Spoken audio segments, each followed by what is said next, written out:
Bob dydd, mae pobl yn gwneud penderfyniadau am bethau sy'n effeithio ag ein bywydau. Ydych chi am ddweud eich dweud? Ydych chi am wneud newid? Senedd yr ifanc, rydym yn codi'r materion sy'n bwysig i chi, felly mae gennych lais yn y benderfyniadau hynny. Nid te a bisgedi yn unig ydyn ni. Mae'n teimlo'n dda cael dweud eich dweud mewn polisïau a phenderfyniadau. Rydych chi'n dysgu siarad yn gyhoeddus. Bydd eich hyder a'ch hunan barch yn tyfu.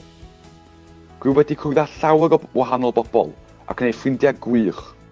Fe helpodd fi deimlo'n rhan o fy nghymuned. Byddwch chi'n mwynhau bod yn rhan ohono. Byddwch yn teimlo eich bod yn cael eich gwerthfawrogi a'ch gwrando. Mae'n cyfarfodydd yn rad ac am ddim. Mae gen i'n dadleuon, hyfforddiant, tripiau a hwyl. Dyma ein dyfodol, ein Cymru, ein Wrecsam. Beth ydych chi'n agos amdano? Rywch gynnig ar rhywbeth newydd.